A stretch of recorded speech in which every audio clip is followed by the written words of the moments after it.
ৰাজ্যিক সভাপতি গৌৰৱ গগৈ ডাঙৰীয়া আহি পাইছে। আপোনালোকে এনেকুৱা আহি পাইছে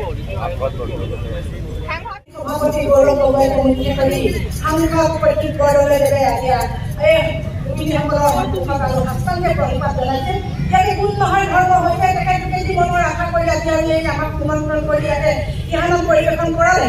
পৰিৱৰ্তনৰ যাত্ৰা তিনিচুকীয়াত ভৰি দিছে আৰু প্ৰথম দিনৰ পৰাই আমি দেখা পাইছোঁ যে অসমৰ সমাজৰ প্ৰতিটো বৰ্গই আমাক স্বাগতম জনাইছে, শুভেচ্ছা জনাইছে আৰু সেইটোৱে এটা ইংগিত যে আমি সকলোৱে একগোট হৈ এখন নতুন বৰ অসমৰ আমি কল্পনা কৰিছোঁ, যি অসমৰ ভিতৰত এজন ঘৰৰ উন্নয়ন নহয় বা এজন মানুহৰ পৰিয়ালৰ উন্নয়ন নহয়, সকলৰ উন্নয়ন হ'ব, এজনৰ অসম নহয় আমাৰ অসম হ'ব, এনেকুৱা এটা সংকল্প লৈ আমি সকলোৱে আগবাঢ়ি গৈছোঁ।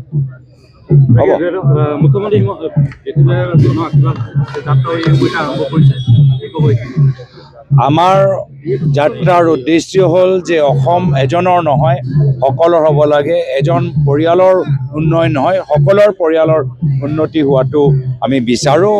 আমাৰ অসম হ'ব লাগে, এজনৰ নহয়। এই সংকল্প মই ভাবিছোঁ ৰাইজৰ মাজত বেছি জনপ্ৰিয় হৈছে। অলপ আগতেই ক'লোঁ যে কথাবোৰ চলি আছে, সম্ভাৱনা আছে আৰু কিছু মনত প্ৰশ্ন উত্থাপন হৈছে। তেওঁলোকে কিছু বিধায়কৰ লগত যি সিদ্ধান্ত আগবঢ়াইছে এইকেইটা দিনৰ ভিতৰত, এইকেইটাও লৈ ৰাইজৰ মনত প্ৰশ্ন আছে।